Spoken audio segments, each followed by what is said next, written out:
Hi. Professor Falk was the fifth episode of The Encrypted Economy. Now, I encourage you to listen to that episode, maybe before listening to this one, and particularly if you need an introduction to privacy-enhancing technologies. Now, Professor Falk has a particular gift for explaining complicated concepts in an understandable manner. And since our fifth episode with him, we covered a lot of ground with regards to privacy-enhancing technologies. I think I've covered that elsewhere. Now, I've kept up with his work since he came onto the podcast, and particularly with regards to his most recent article on Oblivious Ram, which really caught my attention. I had to invite him back. At the heart of this is data leakage and inferring data from access patterns, even when it's encrypted. This not only protects the privacy of the subjects and data calls, but provides less clues for advanced persistent threats, APTs, from malicious actors. Considering the range of big data applications for multi-party computations, these advances in technologies come not only with computational limitations, but also privacy and security limitations as well. Now, more interesting is how obliviousness can vastly improve these risks, particularly for highly sensitive or confidential information across competitors or across regulated data sets. Framed differently, what does this make possible? This type of technology. So further in the episode, we break down the differences between circuit-based versus RAM-based encryption, the use cases for each, as well as balancing efficiencies and security in multi-party computational architectures. So we also touch upon efficiency considerations for implementing encryption and secure multi-party computation.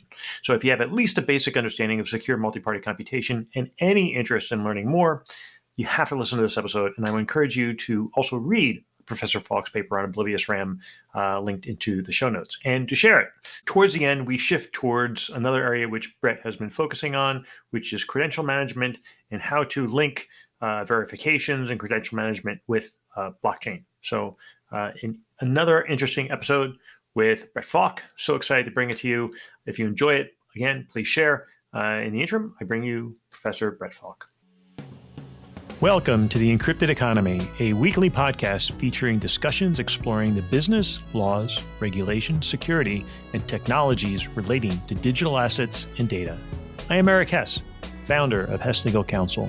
I've spent decades representing regulated exchanges, broker-dealers, investment advisors, and all manner of fintech companies for all things touching electronic trading, with a focus on new and developing technologies. We are happy to have returning to the Encrypted Economy podcast, Professor Brett Hemenway Falk.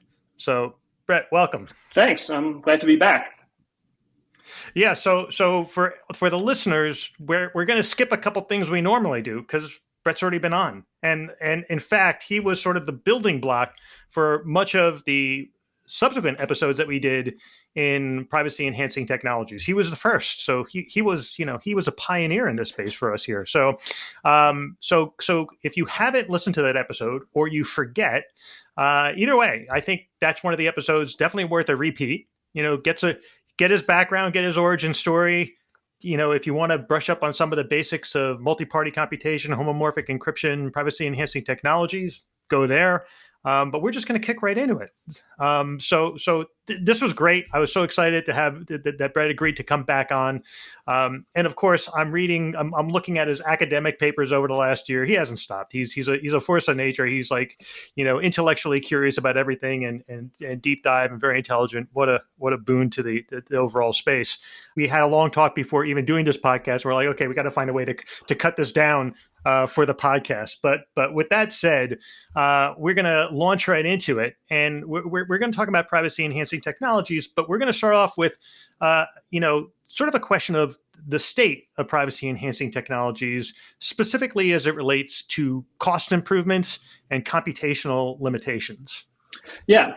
So, that's been a barrier for a lot of these techniques, is that they are very slow, right? So we can talk about a couple different things. There's multi-party computation, MPC, like fully homomorphic encryption, and then hardware-based solutions, things that use like trusted execution environments like SGX.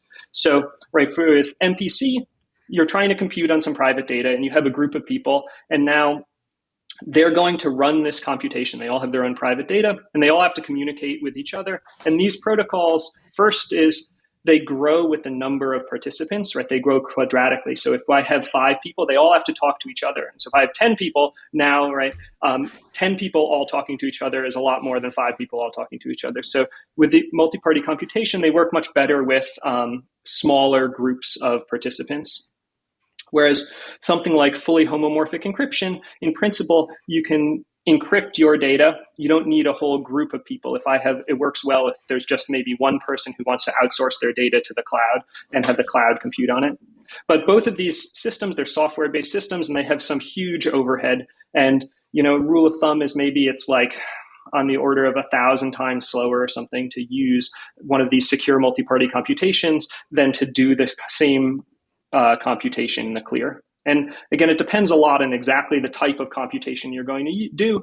But this is something that is a big problem, and it's a real barrier to adoption for these things because it's just very slow. And so you can do a lot of these much smaller computations, things that would have been very fast, right? If you were going to try to do some computation on private data and it was going to take you, a millisecond to do it in the clear, well, now 1,000 times slower, it only takes you 1 second. And if you're only doing this occasionally, right, this is no problem at all.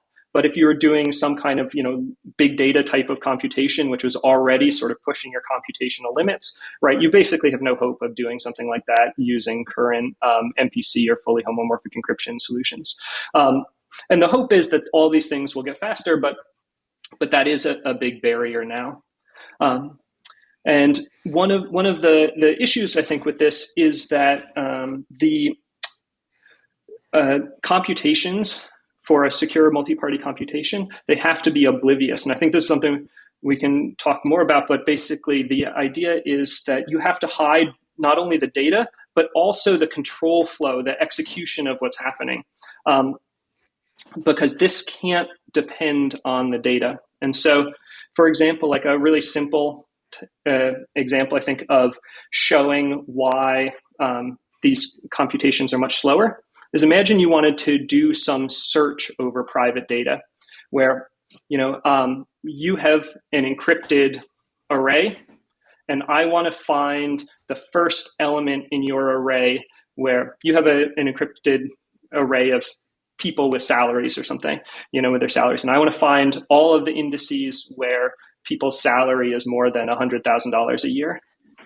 If you do some kind of computation, which is, doesn't decrypt, right? So all the data remains encrypted, but you're doing some kind of secure comparison, right? I give you some encrypted query. I give you an encrypted query that says, I want to retrieve values from this encrypted database. And I want, my encrypted query is some salary range. I want people whose salary is above $100,000. If you start going through this database, right, even if the values are encrypted and the queries are encrypted, you at least know what records you're touching. And if you go through this database and, at some point, some parts of the computation, you spit out some encrypted values and some parts you don't, then you kind of know that something different was happening, right? If at the end of this or if you go halfway through this database and then you stop, right, and don't do any more, then you learn, again, something about my query, right? So if, like, as a simple example, imagine your database is fully encrypted, but it's sorted and you happen to know it's sorted. And I give you some range query of, all the salaries, all the names of people whose salaries over $100,000, right? If you go along your database, you're kind of going along your database doing a secure computation. And at some point you hit this threshold, right? Because your database is sorted. And now something different starts to happen at this threshold, right? Or if you cut off the computation, right? If you sort your database from highest to lowest, and if you, in a normal search, right, you'd sort of stop. You'd say, I'm not processing anymore. Once I get below this threshold, I'm not processing anymore because I've found what I needed. I know there's nobody else in my database that's going to do this. But in a secure computation, you can't stop like that, because that would leak some information. So even if all of the records are encrypted, the fact that your computation sort of stopped early would leak information. And so that's kind of not allowed in these models of secure computation that underlie secure multi-party computation. And so what that means is for these even simple algorithms like searching or sorting or something like this, right? You always have to have the worst case runtime. So in like a sorting algorithm, if I give you data that's already sorted, but it's encrypted, you have to kind of go through the full sort. You can't take advantage of the fact that it was already sorted, because if it was like partially sorted and you stopped early, that would leak some information, right? And you could think of it like, I think a good example is like playing cards, right? So we're playing poker or something, and if I happen to know you really like to sort your cards based on suit and and then by rank after that, right? If you draw some cards, and if I know you're going to sort cards like this, even though your cards are sort of encrypted to me, I only see the back of them. If I see you moving cards around a lot, right, versus see you not moving cards around, I get some information about the distribution of your hand, right? Even though I never saw anything with the cards, but based on the movements you made. And this is like a good analogy that even when data is encrypted, you can often see what the data movements are, like where this encrypted data is still stored on your disk and it has to move around. And if these movements depend on what the underlying data is, then these movements themselves leak information, and the encryption itself doesn't help you there. And so you need to make sure that not only is the data encrypted, but the algorithms are what are called data oblivious, that they always do the same thing no matter what. And like the normal sorting algorithms that you think of are not data oblivious. Like if I gave you a deck of cards and asked you to sort it, you'd start looking and moving around, but you wouldn't move things that don't need to be moved, right? And so that wouldn't be data oblivious. And so if you want to do a secure sort, not only does everything have to be encrypted, but you have to do a data oblivious sort, which means that you're going to do the same sorting operations no matter what the order the data came in. And this kind of data oblivious sort is inherently going to be sort of worse than a regular sort because it can never stop early, right?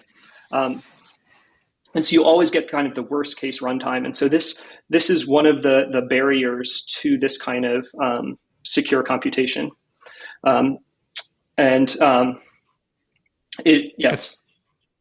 No, I mean, it's interesting. If you think of like, to use a different example, I don't know, with a different result though, like you go on Google search, Google Chrome, you do enough searches over time, they're going to hone to your particular searches. And so that whole mechanism of being more efficient is already sort of built into your searches. Like I run a search, like I'll ask my kids or ask somebody else to run a search, and I'm like, how'd you get that? Like I got exactly what I needed, and it's just because Google's got an algorithm that they're honing into, and all that efficiency is lost. And the impact of that inefficiency, sort of obviously limits its use cases and also increases its computational overhead. Yeah, exactly. And so again, this kind of secure searching is right. It's something that you would like to do in a lot of situations, and you'd like to be able to do it sort of faster. And what I was sort of mentioning in this data oblivious world, if I just want to do one search, if I'm searching, if there's some encrypted database and I want to do a secure search on it, I kind of have to touch every record in order to maintain privacy. Because if the search ever stops early and doesn't touch this record, then I happen to know, right, that wasn't the record that that like it leaks some information. It may be a tiny amount of information, but it does leak some information about the encryption. On this notion of the cost and computational limitations. Yeah. So, as we move toward the quantum computing, that goal or just higher processing speeds, does that make the problem? Obviously, that mitigates the problem. Mm-hmm. Is there a pathway where that becomes, where secure multi-party computation and even homomorphic encryption? I mean, homomorphic encryption used to be what, like 1 million or 1 billion times? It was theoretical. It existed in theory before it ever existed in practice. Mm-hmm. Do we ultimately get to that point where it becomes significantly more efficient, mm-hmm. So hardware helps everything, right? This hardware gets better, right? Everything gets faster. But the sort of relative ratio between secure computation and insecure computation doesn't necessarily decrease with hardware, right? So as you get more hardware, right, you just store more photos on Instagram, and searching them insecurely is still very hard, right? And so then searching securely is even that much harder. So the like absolute scale of the computations you can do just definitely increases as the processing speed increases. And for secure multi-party computation, it really matters about the network connectivity too, because if you have a lot of different people talking to each other and they're sending messages back and forth, it's just much faster if the bandwidth is not limited and the latency is lower. So this absolutely helps, but it doesn't sort of get you closer to being able to do everything securely, if that makes sense. Right. But do you see like how many years before like have you seen any studies, or do you want to offer any guesstimates about the next 5 to 10 years for secure multi-party computation? I think right now we're already getting to the point where you can do moderate size calculations in a reasonable amount of time. And so if you have something where like a lot of the projects that I've worked on in the past, right, have looked at, you have different, say, companies that have data sets and they want to do some joint analysis on this data set. So you have customer records or something. So like I think a nice example is like insurance companies. So you have insurance companies that have records about their individual patients. But patients move insurers all the time, right? Nobody keeps a single insurance company for a really long time.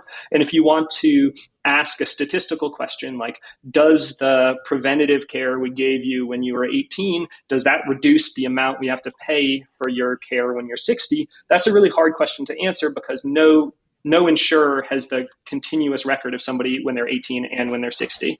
Right. And so you'd like to link across these data sets. And if you want to do something simple like a linear regression or something, or just even like a cross correlation of, let's look at these two categories, people who had preventative care when they were young and how much do we pay for them versus people who didn't have preventative care versus how much we pay for them.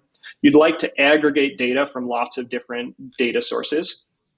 And you'd like to run this kind of calculation. But now, right, these data sets can be kind of big, right? They can have millions of records or something, but they're not sort of big data by what we call big data now, right? They're not a database with 100,000 records or 1 million records is not sort of pushing the limits of standard computation now. And so this is something that we can actually do with secure multi-party computation. And so this is something that's really nice, and especially because this is something that doesn't have to be done in real time. If it takes you 5 minutes to do this computation, or if it takes you an hour to do this computation, right, the companies, right, they're okay with that, right? It's not like a user interface where the answer needs to be there. And if you're a millisecond slower, your user is going to go away, right? Like you have some research analyst who wants to do this and they start this job running overnight and tomorrow morning they get the answer. And it's pretty cool because it was an answer that they just couldn't have gotten before, right? Which is very different from like the Google kind of experience where you say, I would like to crawl the web of, I don't even know, trillions of web pages, how many web pages there are, and give you some response. And if I'm, 5 milliseconds slower, you're going to go to my competitor. Like we're very far away from that, right? But we're actually in a pretty good realm for, analyzing, databases with, hundreds of thousands of records or 1 million records, especially if they don't need to be done in real time. Yeah. Go ahead. No, sorry, I didn't mean to cut you off. But I was going to actually note a perfect example of this. I think you wrote a paper last year, privacy preserving network analytics. Specifically for a financial network models. I think the anticipation was used in traditional finance regarding risk management solutions. And sort of getting a sense of risk across multiple financial institutions without leaking their own particular holdings.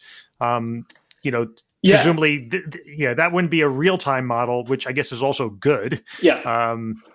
Exactly. So this paper, we were looking at these traditional financial models where you have some number of financial institutions like banks, and they have cross holdings in the form of debt, and they have cross holdings in the form of equity.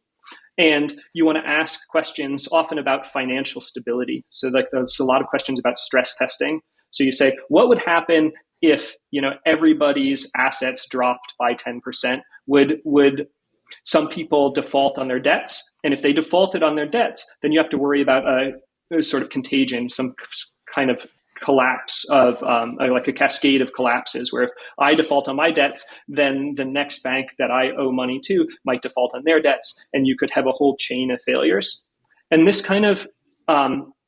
type of analysis requires you to have a global view of the entire network, because nobody can do that locally, right? I can say what would happen to me, what debts I would default on if my assets drop by 5%. But what if all of the people who owed me money, what if they stop paying me, right? Then I might default on even more. And I don't know whether they're going to default or not. And so the only way you can kind of figure this out is by looking at the network as a whole. But in practice, right, a lot of the individual institutions certainly don't have a global view of the network, right? They know what their own assets and debts are, but they don't know what the full balance sheet of all their competitors and all their counterparties. And actually, even now, with a lot of the regulatory stress tests that are being done, they're done locally. And so they don't actually take into account these cascades of failures. They ask each bank individually, hey, what would happen? Would you default or not if, under these different scenarios? But they don't actually look at the whole network. And to look at the whole network, you have to aggregate kind of all of this private information. And so this is actually a really nice use case for secure multi-party computation, because if you only care about the large financial institutions, which maybe is reasonable, if you're worried about like these sort of macro events, there aren't that many of them. Maybe you have 100 banks, or even if you had 1,000 banks, right? This is something that's sort of within the realm of feasible today. And you want to ask these questions. You want to ask these kind of counterfactual questions. Hey, what if everybody's balance sheet dropped by 5%? Would we see a cascade of failures or not? Right? And that's like the kind of question you'd like to answer. And now each individual institution has its private information, which is all of its debts, and that's what they feed in. And you do this kind of big calculation, and out comes some answer. And you can tune it to release whatever you want. You could just say something generic about like, if under this scenario there were this many failures, and not identify people, and that gives them a little more privacy. Or you could say, if it's important to know who the people who failed were, right, you could have the secure computation release that. Or you could have the secure computation only notify the individuals themselves if they were going to fail, and not release that data to anybody else. And that would be sort of, again, maybe more privacy preserving. Because I think, as we talked about last time, this notion of privacy is also very subtle in terms of what does the output of the computation leak. And the cryptographer's view of secure multi-party computation is that whatever the output of the computation revealed was okay. Like that, the cryptography can't hide the output. You wanted to get the output. So if the output includes a list of everybody who failed under this, hypothetical drop in asset prices, well, the MPC is not trying to hide that. It's trying to hide, and it guarantees you learn nothing more than that. But even that might be embarrassing to you. If you're a company, you don't want it publicized that, if asset prices drop by 5%, you'd fail on your debt. So you might want to say the output reveals even less. But that's a question for the designer of the computation that's sort of outside of the cryptography. The cryptography doesn't try to hide that. The cryptography just hides the underlying inputs to the computation. And it says, we'll make the output whatever you want. And the output could be a list of everybody who fails, or it could be just a count of the number of people who failed, which would reveal less information, or it could be different outputs to all different people to say to individuals, hey, you failed or you didn't, and not tell anybody. And that might be less useful to society, but it would be more privacy preserving. So this is a question sort of like outside the secure computation, but we can build a secure computation to do any of these things while keeping the underlying balance sheets of all the companies private. And you can do that. And now, again, this is a computation that probably would take, on the order. We did some benchmarks for about, a network of 20 banks or something. And, on the, academic hardware that we have, which is not all that fancy, it's reasonable on the order of, hours to do this. But, if you were willing to pay $50,000 for some hardware, right, you could probably increase this by a decent amount. And if you wait 2 years, $50,000 will buy you even more hardware, and it gets even more reasonable. And the number of banks that you actually care about doesn't really grow maybe that much in the world. It's not like, the number of big banks doubles every year, right? You still just have like the top 1,000 banks control everything.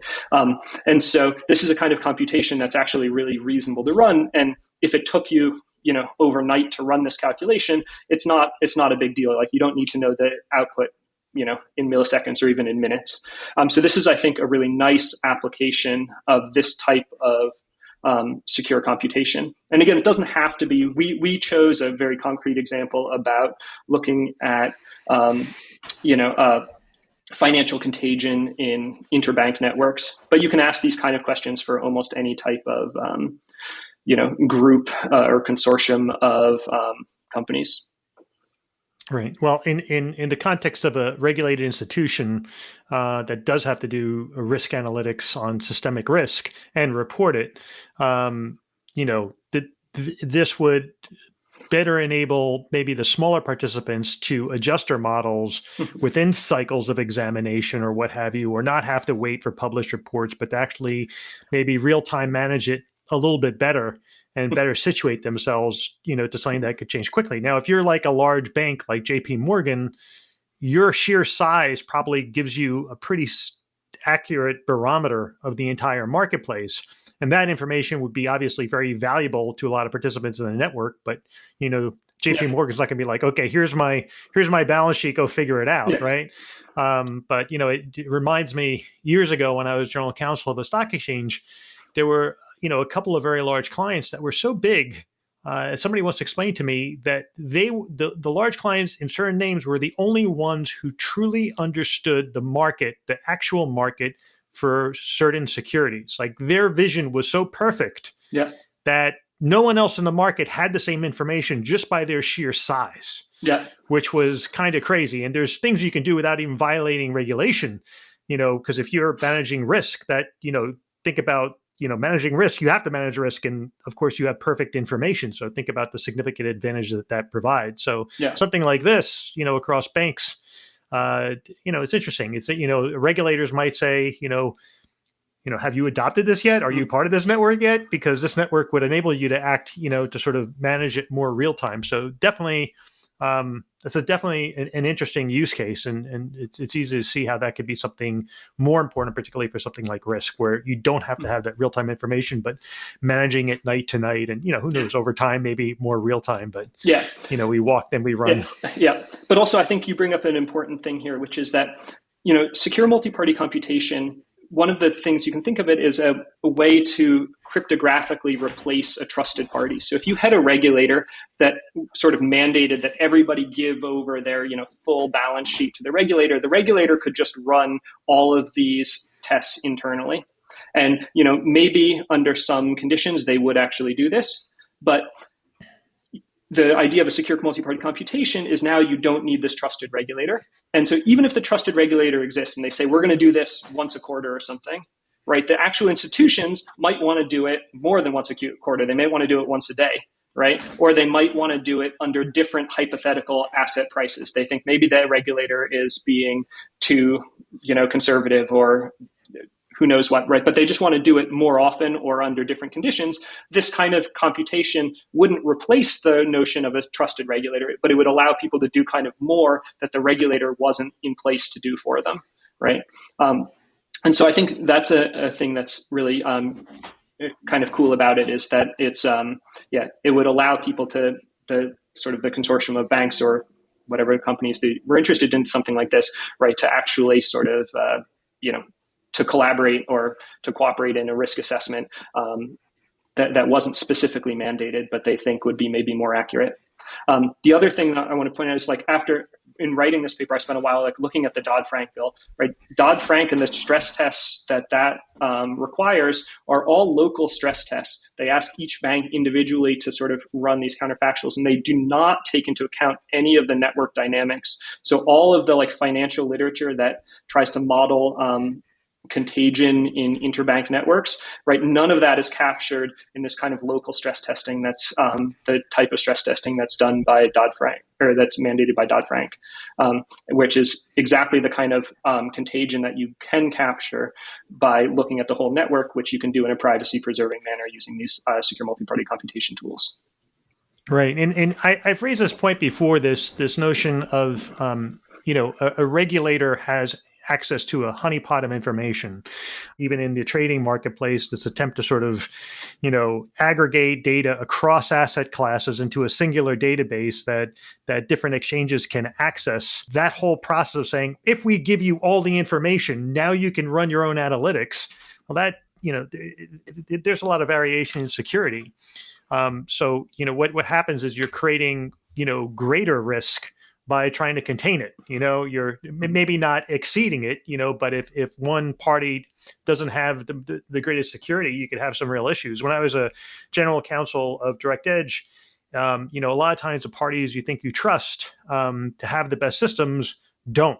NASDAQ had something called the director's desk, where public companies would share information for years. And NASDAQ's not a they have a regulatory aspect in FINRA, but companies would share the most sensitive public information, often relating to going public. And it was disclosed to us, not to the general public, that they had a ongoing hack for an unspecified period of time with access to an unspecified amount of information. In other words, it was significant. And it was like we learned years.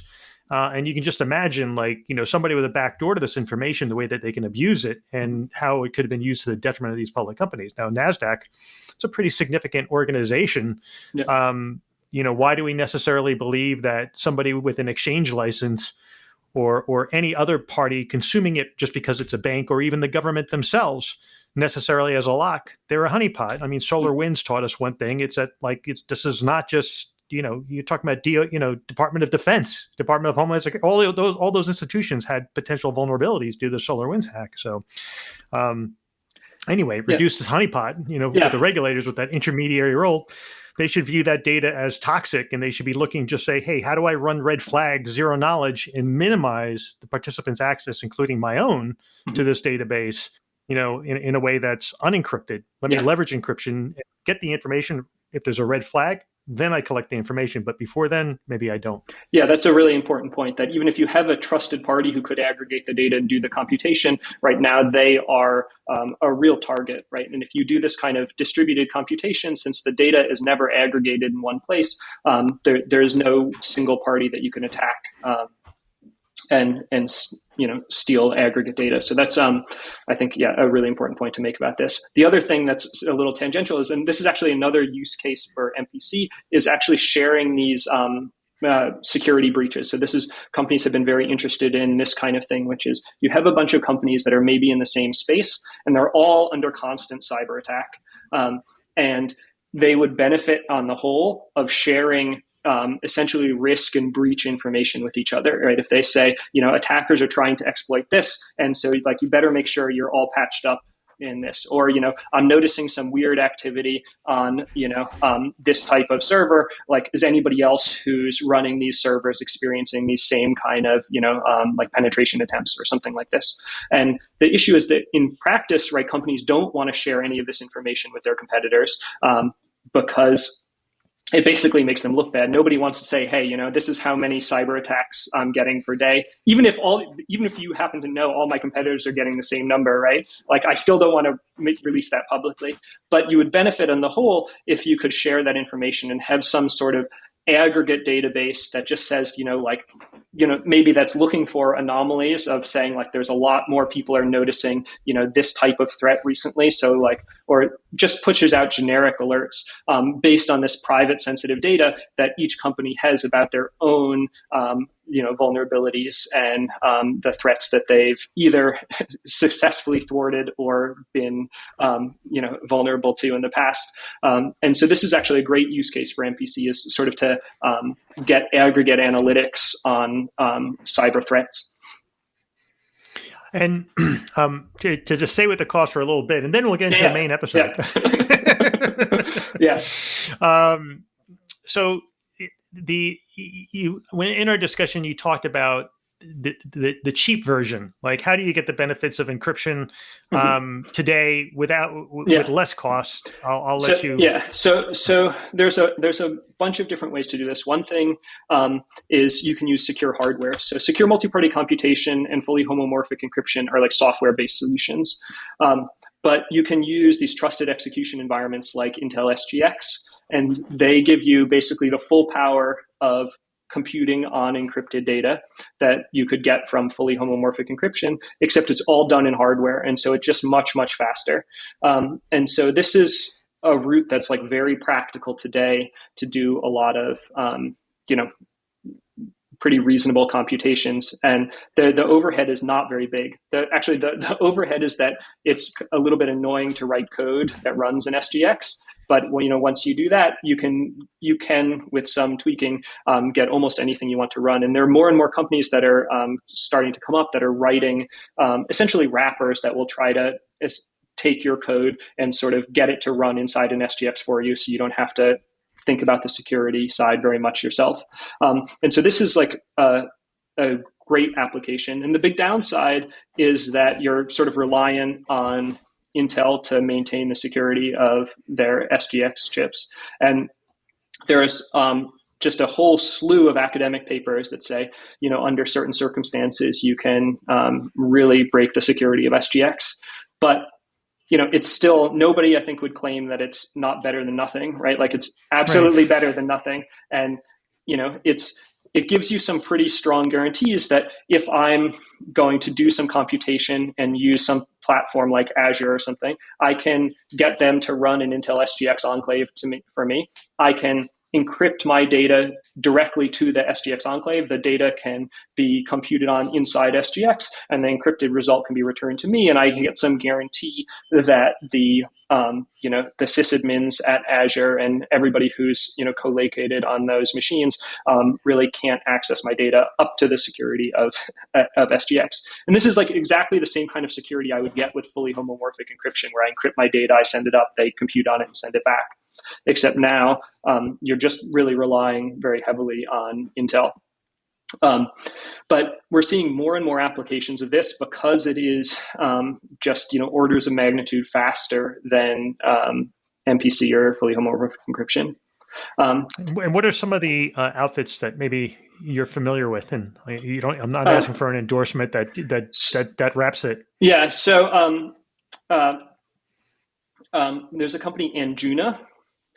If you go to anjuna.io, their goal is to basically make interfaces for you so that you can code in sort of the native languages you'd like to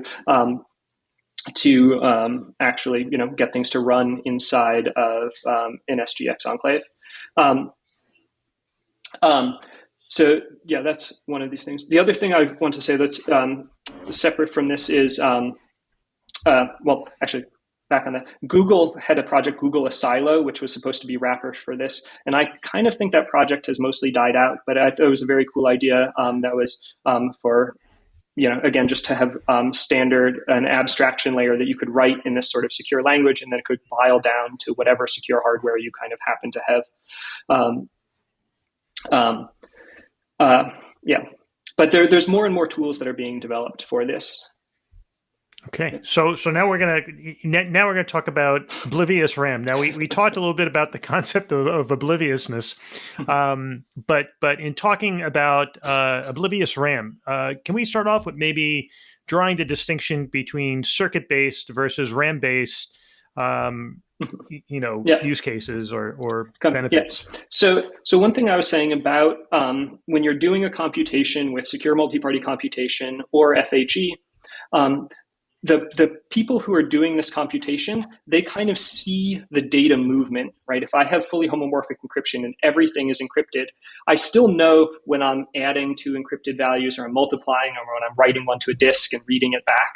And so even though the data is hidden, what's called the control flow is not hidden, right? I can see what's happening. And again, you kind of get this, one of the clearest examples of this is something like a sorting algorithm. If I give you some encrypted data and I ask you to sort it, right? If you did a traditional kind of sorting algorithm, if you could do a traditional sorting algorithm, under FHE, and then this sorting algorithm moved a couple pieces of data and then stopped, that would leak the information that the data I gave you was like almost already sorted, right? Whereas if I gave you some information, if I gave something and told you to run this sorting algorithm under FHE and it moves stuff around and it moves stuff around for a long time, then the data was not sorted that I gave you. And this, again, leaks some information, which is, in principle, is a problem. And there are actually a lot of applications where this leaked metadata actually, it feels like maybe it wouldn't be so much, but there are cases where it's actually a big problem and allows you to infer a lot of information about the underlying data.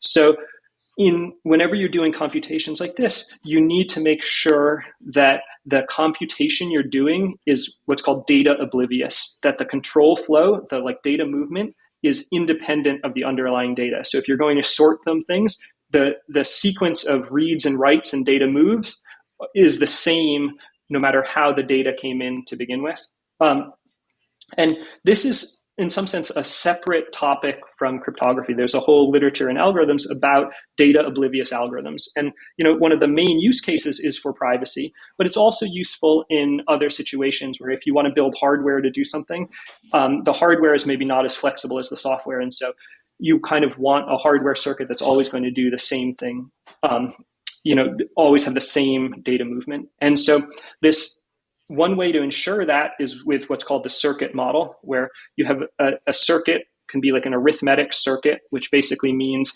that you have some data that comes in on wires and it gets joined in at gates, where the gates are like addition gates, which say like add the two things that came in and give me the output, or multiplication gates, where you say multiply the two things and give me the output. And in principle, again, every computation can be represented as a circuit, but that circuit may be very large because, again, the circuit doesn't change, right? You're thinking of the circuit as laid out, and no matter what data I put in, the circuit, the same sequence of additions and multiplications happens in this circuit, right? You're thinking of it as like a sequence of pipes that are like joining things. And so the circuits are great because they're automatically data oblivious. And so when you're talking about secure multi-party computation, I'll say, I know, you give me a circuit, and then I will execute that circuit securely. And the circuit has only a couple of different kinds of gates in it. It'll have like an addition gate and a multiplication gate. And so if I can figure out how to do a secure addition and a secure multiplication and join them all together, then I can do a whole secure circuit. And I happen to know that any computation you want can be expressed as a circuit.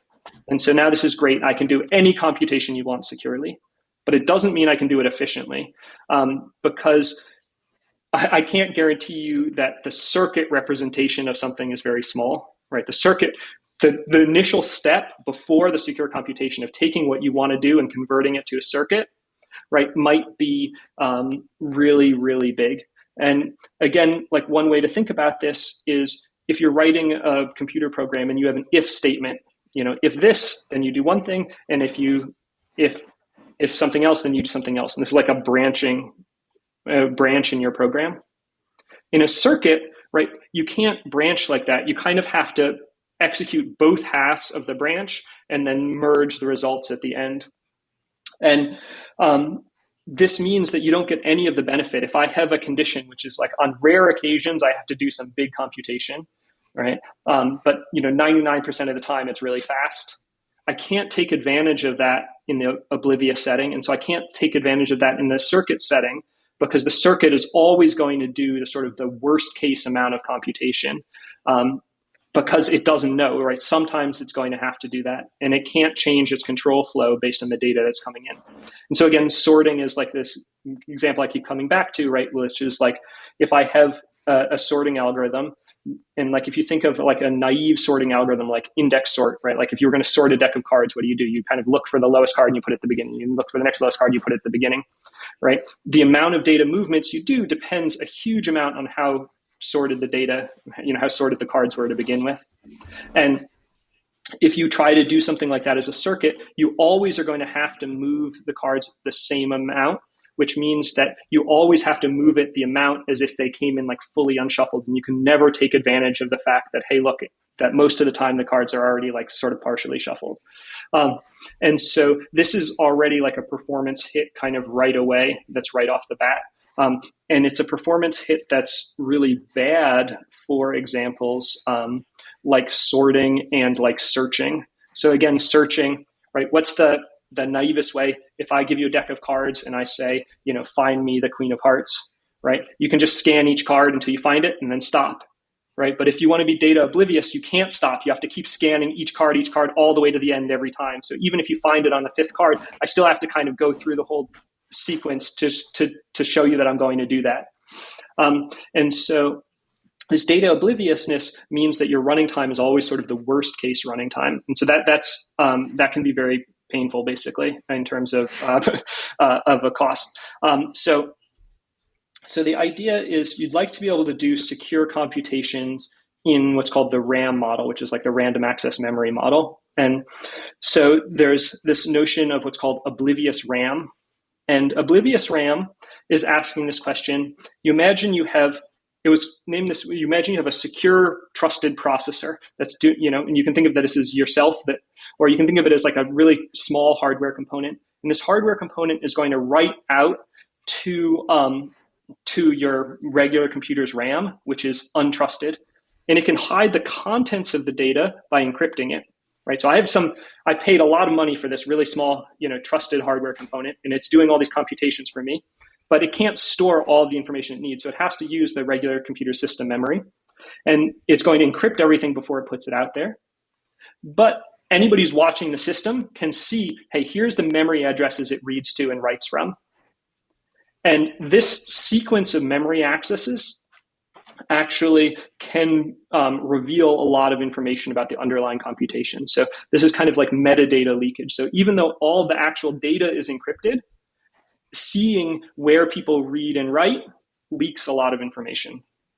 And so the idea for Oblivious RAM was, can you make a compiler that takes a sequence of read-write accesses and makes it oblivious, so that basically from the view of somebody who's monitoring your computer's memory, that all of the sequence of data accesses look the same. They're all kind of look random, and you can't distinguish, for example, a sequence where I read and write to the same address a lot. I can't distinguish that from a sequence where you would want to read and write to all different places.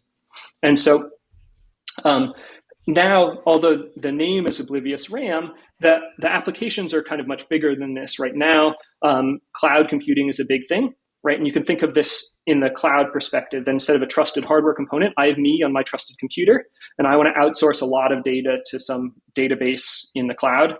And now I can encrypt all my data there, and I'm not even going to ask them to do any computation for me. I'm just going to ask them to store my data. But what do they see? They see all of the times I read and write from a location in their database. So even in the simplest case where their database is just like a big array, it's just a list of like all the encrypted files, right?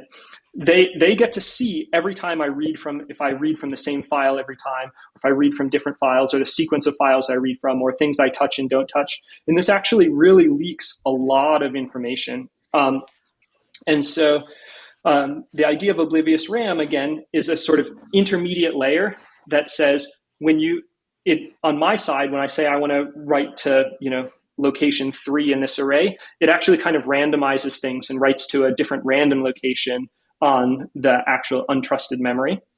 And then when I want to read from something, it reads from it keeps track sort of where that random location is, but it's constantly re-randomizing. And it's doing it in a really complicated way, in such that I can actually prove that whatever sequence of reads and writes I was going to do, actually it gets a random sequence of reads and writes that's indistinguishable. So if the server operator who's operating the actual database and sees all the read-write patterns, they can't tell, for example, if I read and wrote from the same place every single time, or every time I read and wrote from someplace different.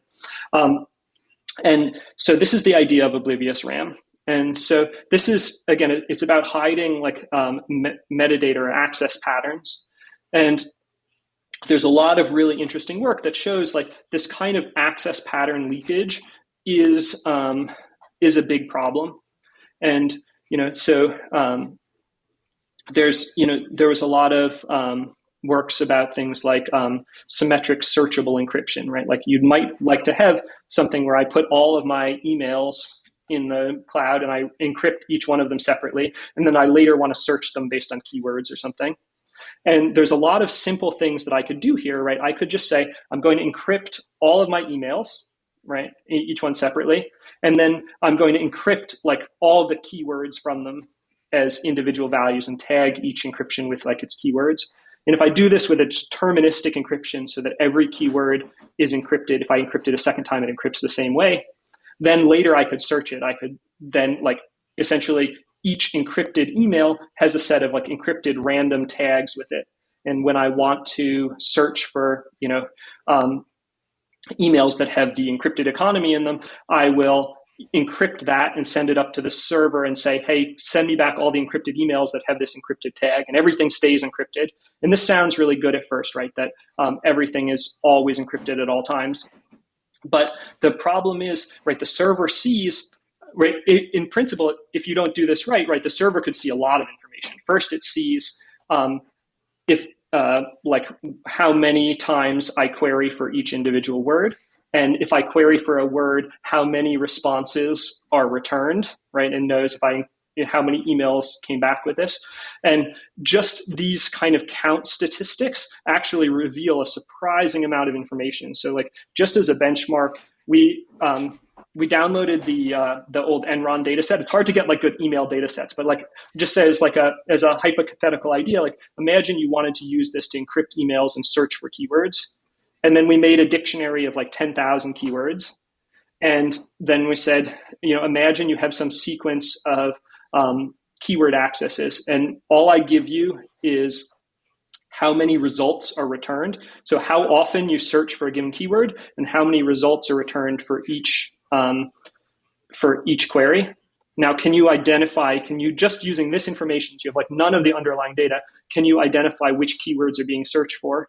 And with like basically like off the shelf techniques, we could identify like 20% of the searches, which is like pretty big considering all of the actual data is encrypted. Like this is just metadata leakage. And this is, what you can do with just like a little bit of results. We actually submitted this to a place and the reviewers were like, yeah, well, that's kind of obvious. Like this is not groundbreaking at all. And so we never ended up publishing it. But like there's a lot of really good work on this kind of inference that like inference is really strong.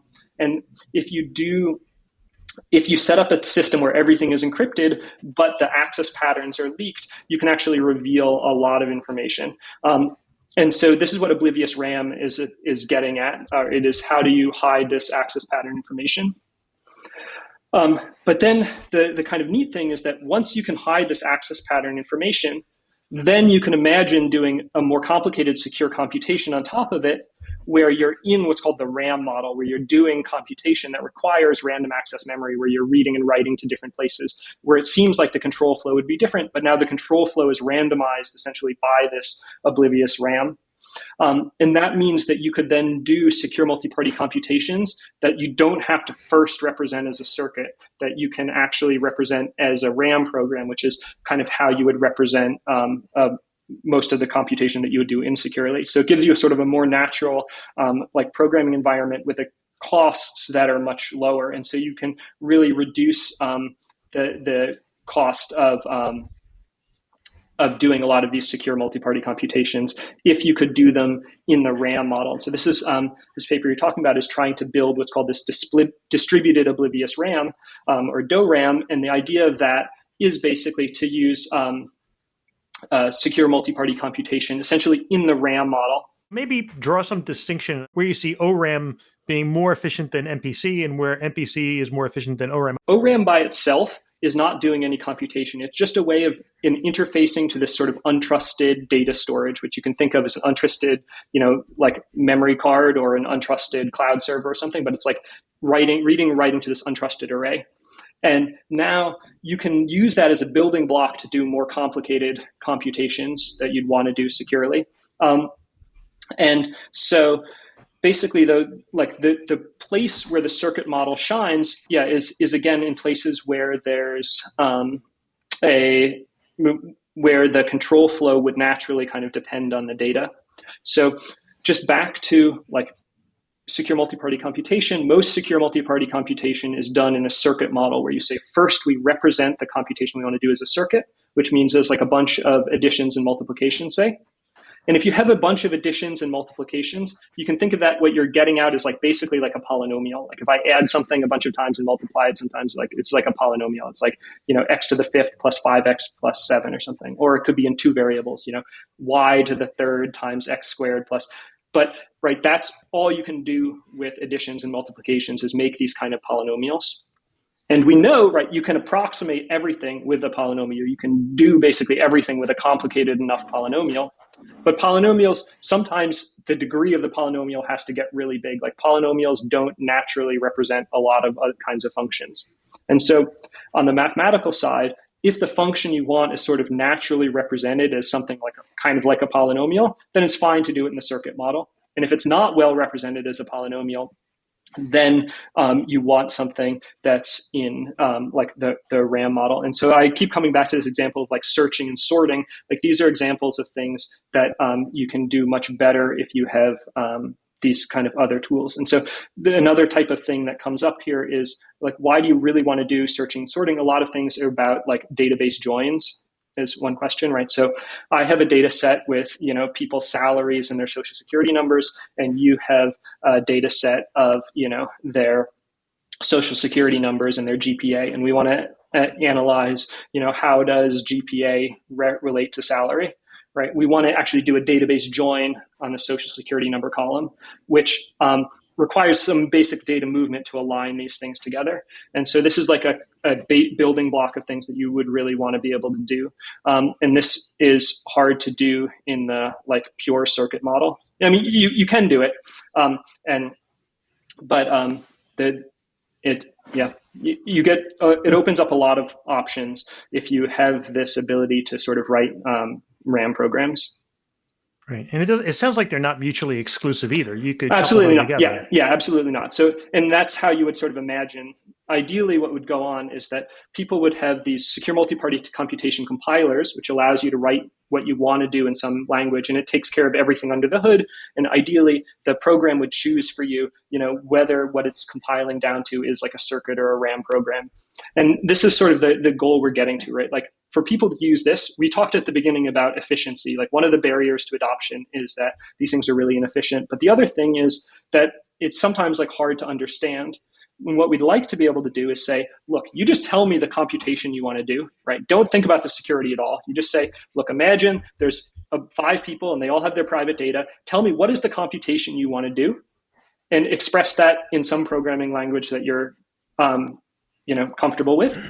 And now all of this will get compiled to some secure multi-party computation where, they're separate programs that each of these 5 people will run, and they'll all communicate with each other in some encrypted way.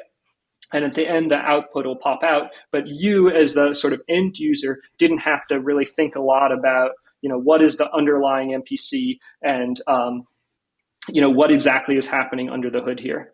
And so this is sort of the dream for all of this. And now this MPC compiler would really like to be able to have at its disposal, an ORAM component that says, hey, actually, like this kind of thing that you wrote is much more naturally represented as, in some kind of RAM program, as opposed to always sort of shoehorning everything into a circuit, which is what most of the things do now. And so again, like in terms of shoehorning things into a circuit, right? Like if I have a program and I write a for loop and I say, for I equals 1 through 5 or something, but if the length of that for loop is itself a variable, right? If I want to unroll that into a circuit to make it oblivious, I have to do the for loop as many times as big as that variable could ever possibly be, right? Like because the number of times through that for loop, right, is observable. It's like everybody sees how many times I went through, even if the underlying data is encrypted. And so instead of having to unroll every possible loop or every possible conditional statement, you would hope that, being able to have access to something that can do oblivious reads and writes would help with something like that. Let's talk about the distinctions between 3-party versus 2-party ORAM, because it seems to me like the 3-party versus 2-party is something that exists independent of whether you're doing circuit-based or RAM-based. But maybe expand on that overall distinction in terms of, the number of parties that can compute under a secure party multi-part computation model and the implications for both data leakage and efficiency. Yeah, so this is something, right, in secure multi-party computation, you have multiple parties, and most schemes are what are called threshold schemes, that you define some threshold for privacy. So if I have 5 computation parties, I can set a threshold of 3, which is that I need 3 of them to collude and sort of, deviate from the protocol in order to break security. Or I can set a threshold of 4 that I need 4 of them to collude or something like this. And the performance sometimes degrades with the security threshold. It's like a trade-off of security and performance. But there's also a question just how many people are involved in this computation. And in some cases, there's naturally a bunch of people to begin with. So like in the example we gave about you have a bunch of banks and they have their private balance sheets and they want to compute, there's already, tens or 20 or hundreds of participants.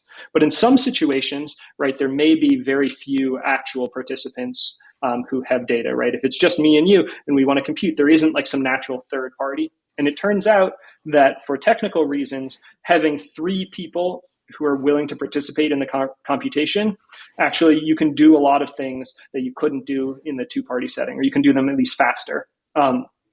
And so the distributed Oblivious Ram, the DORAM paper that you're talking about, we worked in the 3-party setting because you could use all these different mathematical techniques. And that's, that's in some sense almost a drawback because, right, you would like to have something that works for any number of parties. I don't want to say you need 3 people to be able to participate in this, but that's what we do need for this because in order to gain the efficiency that we want, we did need 3 people, and we couldn't get that same efficiency with 2 players.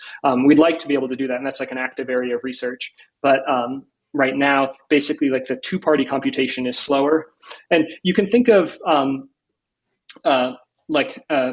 fully homomorphic encryption, right, is a way there's in principle, there's only like really one trusted player. Like I just, right, I encrypt my data, I give it to this untrusted cloud, they do something and they give it back. And so that's the real benefit of something like fully homomorphic encryption, is that you really don't need sort of non-colluding players at all. It's just like I encrypt my data. Whereas I could do the same thing with like a 2-party computation kind of, but if I do a 2-party computation with the cloud, then I'm actually doing a bunch of work. Right. And the whole point of a cloud was I wanted them to do all the work.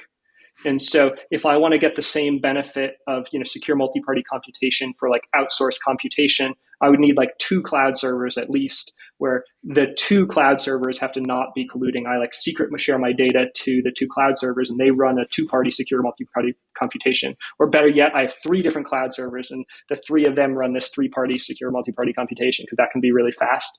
And right now with current technology, we can do that faster than, we could do with FHE. But it's kind of annoying to say we need 3 different non-colluding cloud servers to be able to run this. So basically, we'd like to be able to do things with sort of as few parties as possible, just because it gives you more flexibility. If you can do it with few parties, you can kind of always do it with more. And in some cases, though, having more allows you to increase efficiency. And usually the big efficiency gain becomes between 2 and 3. And there's an efficiency loss. I was saying at the beginning that there's an efficiency loss as you go up because the amount of messages back and forth, you're sending messages to everybody. So the number of messages grows with n squared, where n is the number of parties. So you really don't want like 100. It's not like the more people you get, the more efficient it is. But moving from 2 to 3, it opens up a whole realm of sort of algorithmic techniques that do tend to increase efficiency. So right now we do see most of the 3-party protocols are still a little faster than the 2 parties. And so, like in the context of financial institutions, just to kind of spell this out a little bit more, we could have 100 participants in the network, but, the notion of secure multi-party computation isn't that, you have 100 participants performing the computation, because to your point, that's just a mess. Yeah. So ultimately you have to choose, at the outset, part of the architecture, say, which are the 3 parties that can do this, either external or even potentially part of the network. Yeah. So that's usually how it's done. That you have this sort of like outsourced MPC where we say we have 100 people who are going to submit data, and we're going to choose 3 computation servers, and they can be the 3 biggest or most powerful of us in the group, or they can be 3 external parties, and we're all going to secret share to them. And the security we get, the guarantee we get, is that if those 3 people do not collude with each other, then we're guaranteed that all of our underlying data is going to be secure. And so this is a nice model, because then we don't have the sort of blow up in communication that we'd get if we all tried to participate in this secure multi-party computation. And these, the 3 or the 5 computation servers, however many you choose, can be really dedicated. They can actually, you can spend more money on hardware and have them have really good internet connections and things like this, which you maybe couldn't guarantee if you wanted 100 people all participating in it. But you get the best security if, right, secure multi-party computation in principle would allow every one of the 100 banks to participate in this, right? And each one run their own node. And that would be the sort of the best security, because then you'd say like you could have it that, all the other banks would need to collude against you to break your privacy or something like this. But from a efficiency standpoint, usually we don't want to do this. And so we take, again, a little bit of a hit on privacy, which is to say, now that the security guarantee is, that these 3 servers would have to collude, or these 5 servers would have to collude instead of, 50 out of 100 of the other servers. And somehow it seems more plausible that 3 out of 5 would collude than, 50 out of 100. And so you have this slight hit in privacy, but you get a major gain in efficiency. And so this is like the kind of outsourced MPC that's done a lot. And one of the things I think, though, that's interesting in this context is that you can get back a little bit of this security by enforcing the MPC clients to run inside of SGX. So we said before, if you have SGX, you could just throw away all of MPC and just say, just run everything inside of an SGX. But then you're reliant on the security of Intel, which in some cases I think is fine, but in some cases maybe you're worried about that. But now if you have an MPC, you have like you do a 3-party MPC, but what if those 3 MPC clients were all running inside their own SGX enclave?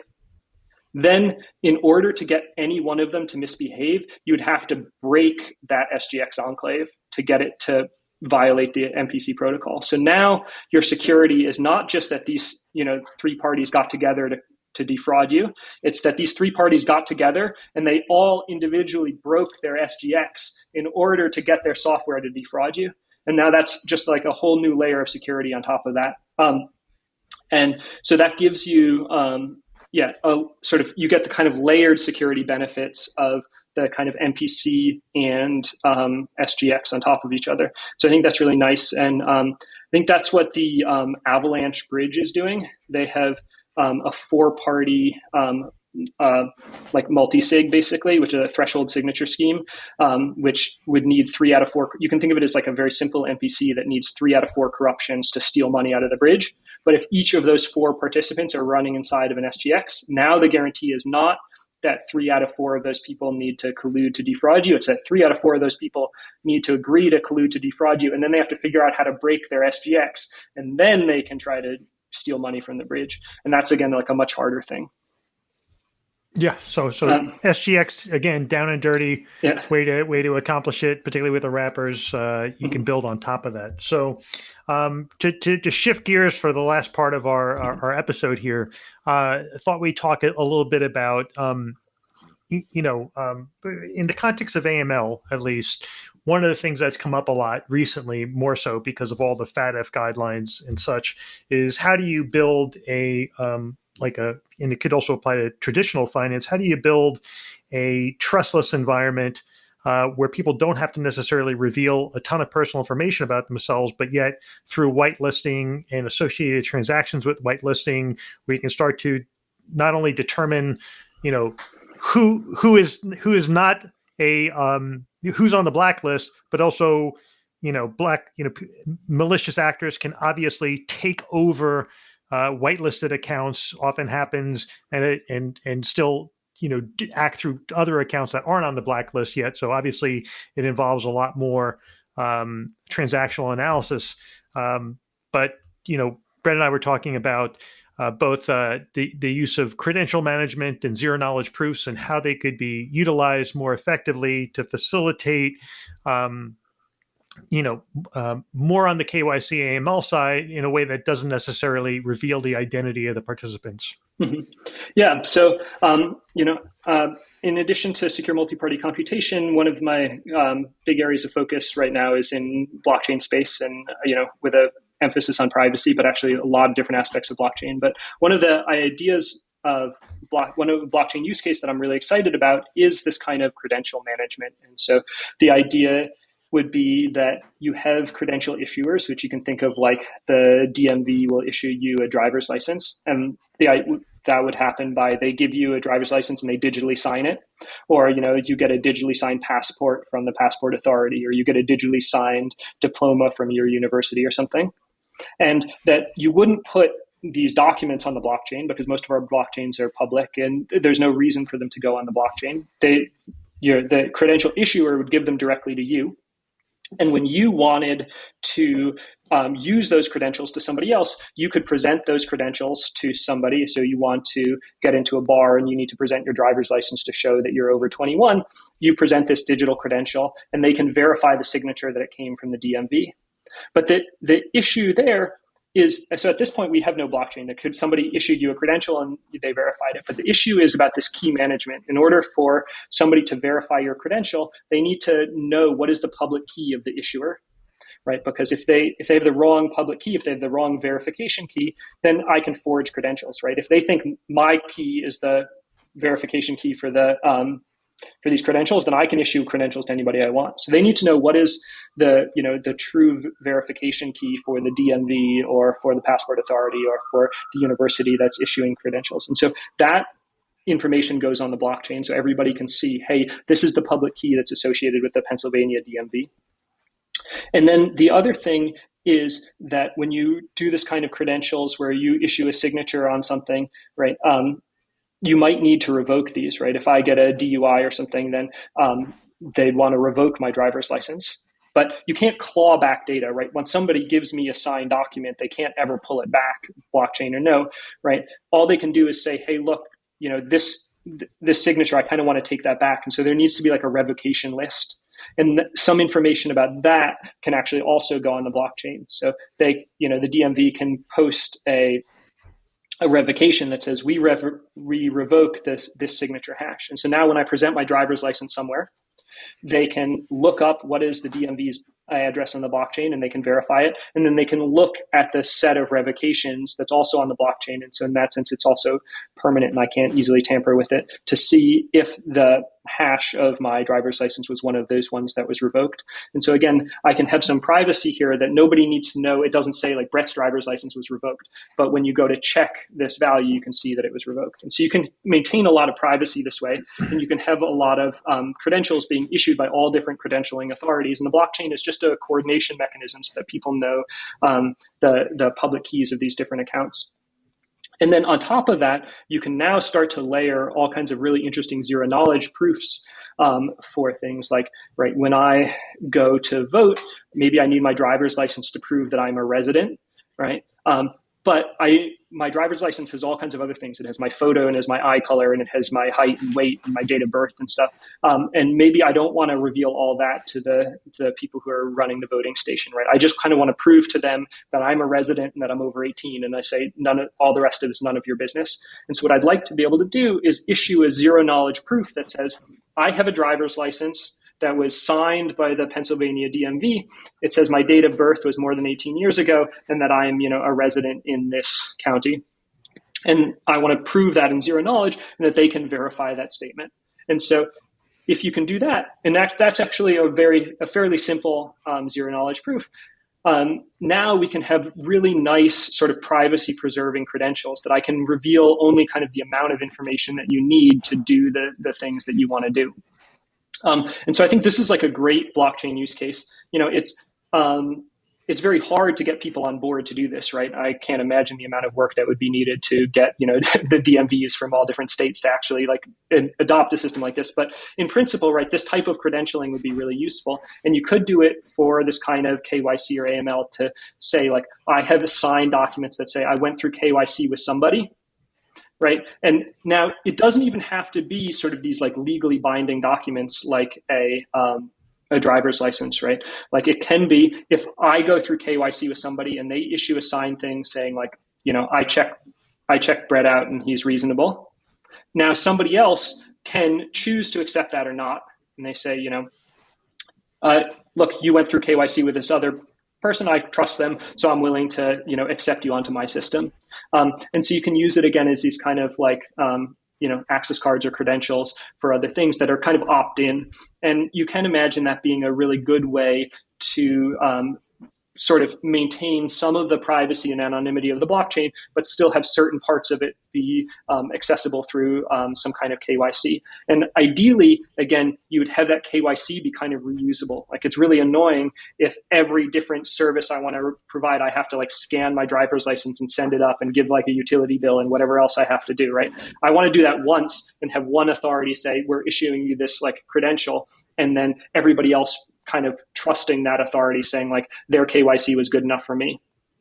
All right. Right. So it basically, it creates potentially a honeypot in the issuing authority. But I mean, the fact of the matter is, I think there's sort of a vision of maybe two worlds, prospectively as it relates to AML KYC. There's the one side that envisions that an identity will need to be revealed at some point in order to do the underlying KYC. And then there could be a reutilization of it, but it doesn't have to be continuously reutilized.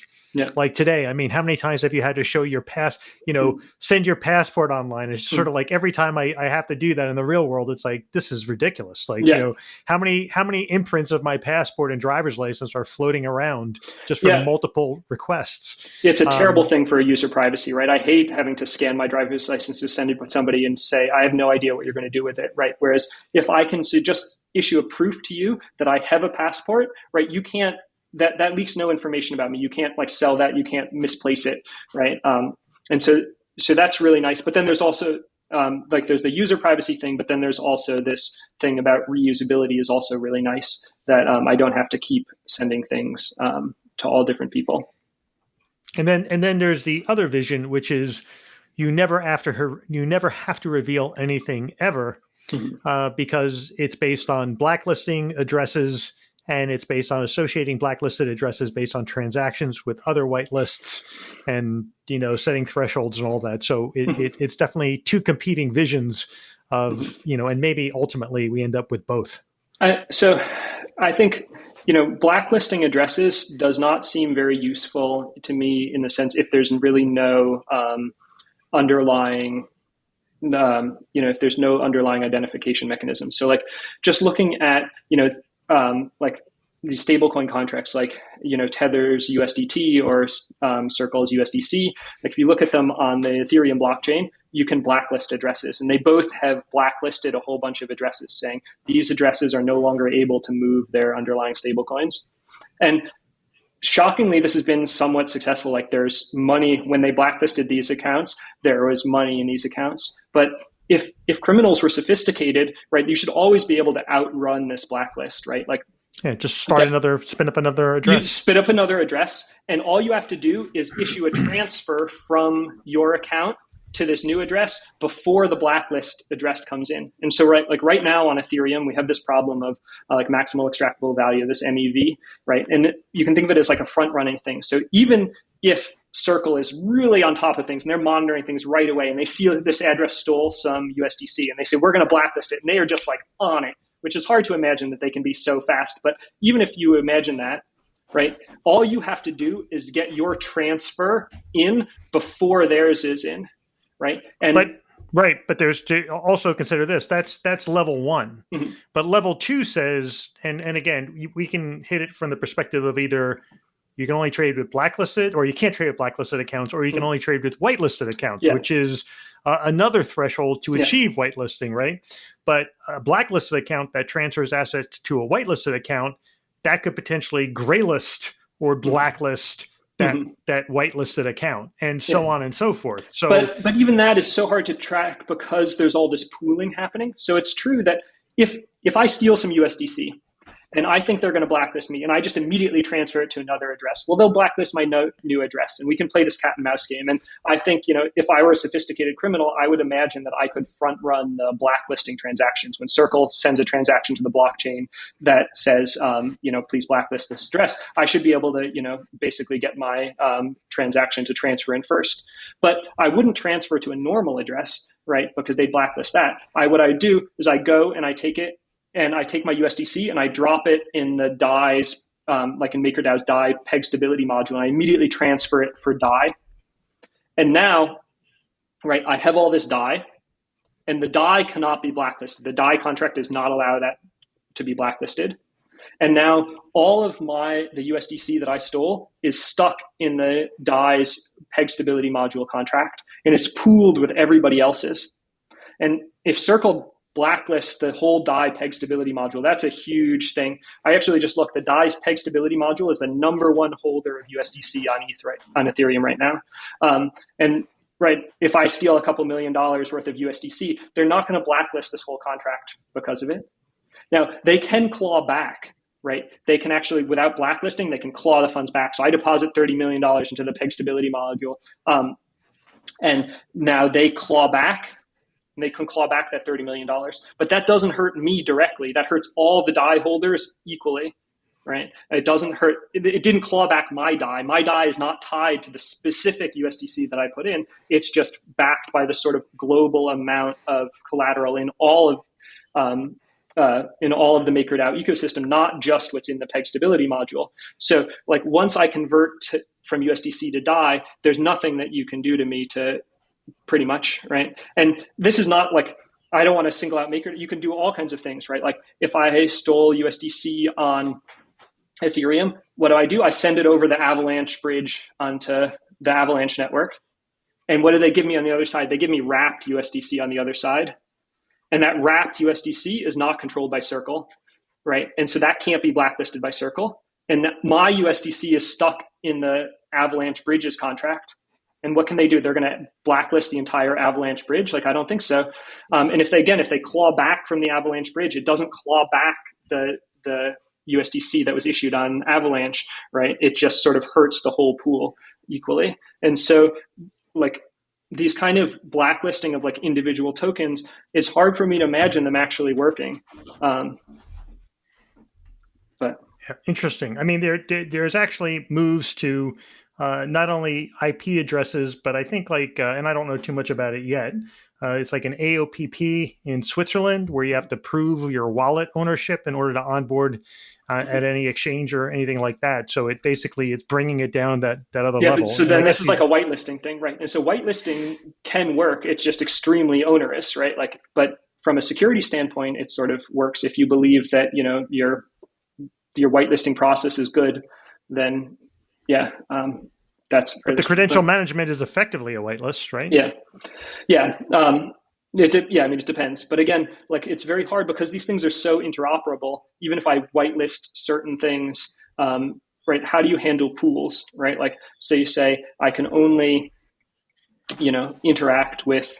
Like I don't even know how you would do this, right? If I say I only interact with USDC if I'm on a whitelist, right? Does that mean you do have to put like, right? What about all the DeFi? Do you whitelist like the Curves 3 pool, which is like a huge holder of USDC, right?